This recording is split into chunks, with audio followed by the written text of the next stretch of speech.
Well, each week a group of insiders joins me to offer perspective on some of the week's top stories. This week sounding off on some major players launching initiatives to combat the plague of opioids and diabetes in our state. Indy landing another big sporting event, and it is the month of May, and you know what that means in Indianapolis. Our insiders this week, Vox Global Managing Director Mike Marker, also Gregory and Appel Vice President of Corporate Development Steve Appel, and Indy Chamber Chief Economic Development Officer Maureen Krause. And welcome one and all to the Insiders this week. Thank you. And we'll start out with some healthcare news, kind of some troubling news on the healthcare front that's been around for a long time in terms of diabetes, such a terrible disease around the globe, and in particular here in Indiana. Big news this week is Lilly, IUPUI, the Fairbanks School of Public Health, announcing an initiative, 5 years, $7 million, to combat this in neighborhoods here in Indianapolis. Maureen, we were talking off camera, another example of various groups coming together to fight important issue. We're really good at that here, taking public, private, and philanthropic sectors together.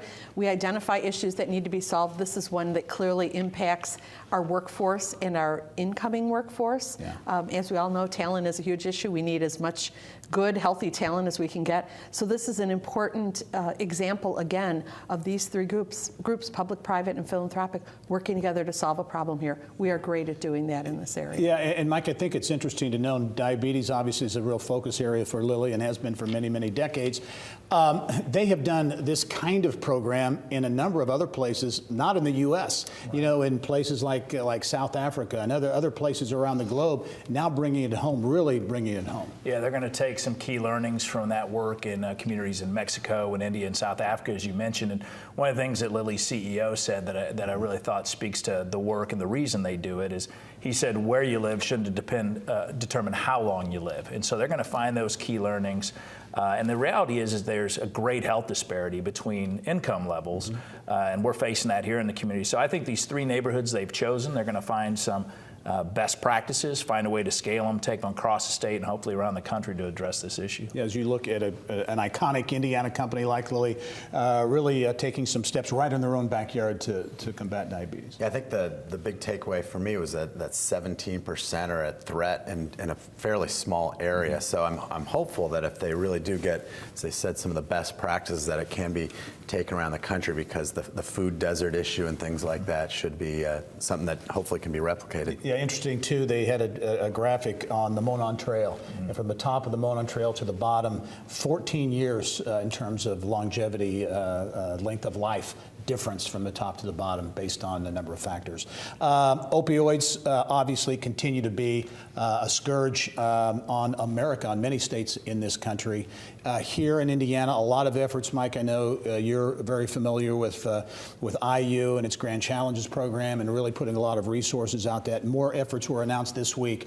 It's not going to be a short-term thing, it's going to take a while, but do you think Indiana's getting its arms around this issue? I certainly think so. I mean, Governor Holcomb and his team are doing some very meaningful work here with partners like IU and their Grand Challenges effort. And the research that just came out with the report that, a lot of local, state, federal officials are saying, give us information about what works because we don't know how to address this. So this report looked at increasing investment in naloxone with the overdose drug reduction there, looking at Good Samaritan laws, looking at drug paraphernalia laws, really arming them with a lot of tools to use both legislatively and through public health to address this. And then the effort that they also talked about this week with looking at new moms and newborns who are born addicted, and the work to do there to provide them with the services they need are critically important.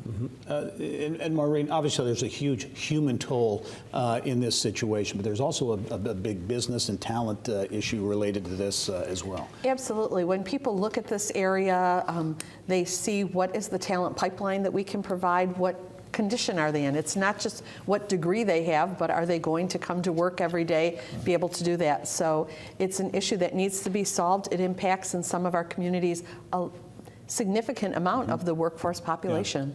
Yeah. I'll give one other thing, which is in Indiana, I happen to actually work with two companies, one medical device, one technology, that are both addressing the opioid issue as well. So I'm happy to say that there's, I think, some innovative solutions coming down the pike as well. Yeah. Also, this week, the week just ending, Small Business Week in Indiana. There were a number of events around the state, including the governor recognizing, I think, 10 companies around Indiana for their efforts, a variety of companies around the state. The governor suggesting there are nearly 500,000 small businesses, believe it or not, throughout Indiana. Do small businesses get the short end of the stick? Some people will say we get, small businesses will say we get ignored. We don't get the attention that the big companies get.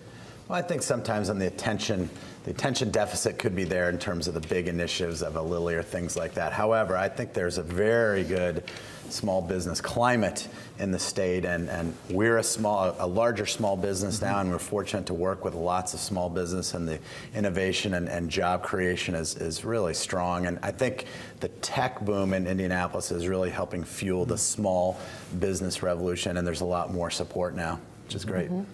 When you look at the small business infrastructure in this state, a lot of those businesses have grown and become big businesses, which is a great path for entrepreneurs to understand that we support that here. But the other thing is, when you look at these businesses, great creativity and innovation occurs in small businesses. They're quite nimble. And we have to embrace that and really look for ways to encourage more of that growth here. It's a great career path, whether you're in high school thinking what you want to do, or you're 45 and you've just been laid off, or you want a new career choice. So we do a lot of that support work at the Chamber. But once again, think about where creativity and innovation can come from. Small businesses are very nimble. Yeah, I think to your point about do they get the short end of the stick, I think one of the things I really like about weeks like this is the awareness, because we all have choices that we make with our own personal dollars, where we spend it, and who we do business with in our companies. And so making sure we're supporting the small business in our communities is an important thing. All right, a big sector of the economy for Indianapolis is sports. Indianapolis has made a lot of its name on sports over the past 4 decades or so. This week, big news in that Indianapolis will host the 2020 U.S. Olympic team diving trials at the Natatorium, multiple times having hosted that event. And Michael, threw it out to you. Anybody can jump in. But another example, and money was put in to renovate the Natatorium a few years ago. That would seem to be that payoff beginning to happen right now. Yeah, there was a fair amount of debate back and forth about it. Would that be the right investment to make? If we do it, will people come? And boy, it's proving to be the right investment. Those renovations from 2016 now not only delivered the Olympic trials in 2020, but also the junior nationals, the senior nationals. So we're seeing that. I think it's going to be exciting to see David Badaya come back, an Indiana guy who is going for, I think, his 5th Olympic Games now in Tokyo. So there'll be a lot of excitement around this. And Steve, as you look at the competition for these events like this, Indianapolis, I believe, was the very first local sports organizing committee, the Indiana Sports Corporation, in 1979. Now there are literally hundreds, maybe thousands. So the competition for these very intense, but Indianapolis continues to get more than its fair share. I think so. I mean, we have expanded, so it's not all you hear about from Indianapolis anymore, but certainly we were the amateur sports capital for a while, and now the professional teams are doing well too. So it's great. And I was actually on the planning committee for the last Olympic diving, and it was a lot of fun, and there's an eager fan base out there. I think the economic impact of the Olympic trials estimated about $2 million. So there's money in there as well. Steve, you mentioned sports. Maureen, we'll talk about the professional teams, the Pacers and the Colts. Talk about the Pacers. Not a lot of people thought the Pacers would get in the playoffs, let alone take the Cavs, and they certainly had more than their share of opportunities to win the whole thing. But anyway, they took the Cavs to 7 games. So exciting. You look at the national exposure that we get, that our team gets, that our fans get, and that this community gets. That once again, it wasn't expected, so it's a little, maybe a surprise to some people. But I just love all the, I have to say it, free exposure that this whole community and gets that's from something like that. Some people will debate that a little bit, but the fact that Indianapolis on multiple fronts, in this case with the Pacers, gets that national, that opportunity for national exposure. And every one of the members of that team are just phenomenal ambassadors for our city and our state.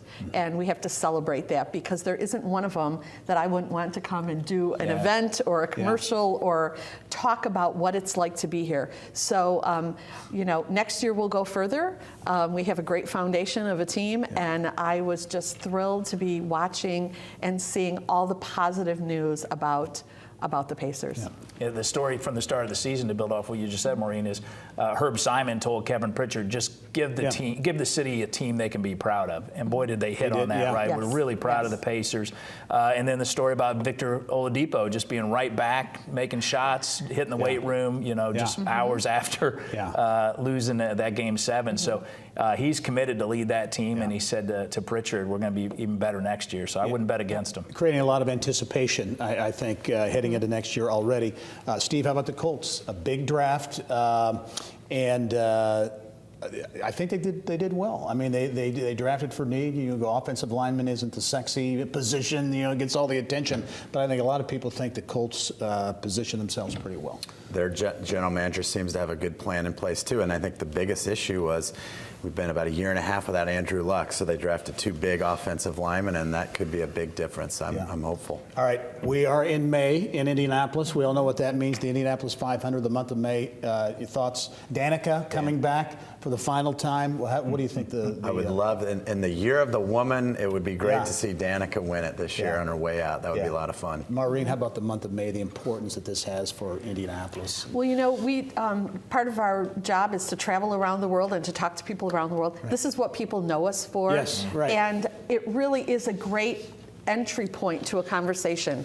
We've talked a little bit about our activity in the motorsports industry, the increasing technology that is happening here and around the world, but people know us for this, and it gives us an open door to talk about everything else, all the other assets we have here. So we're going to embrace it, we're going to entertain there and show off to the world what our community is all about. It's fantastic marketing. All right, a great way to put a wrap on another edition of The Insiders. Maureen Krause, also Mike Marker, Steve Appel, thank you one and all for joining us, and we'll be right back.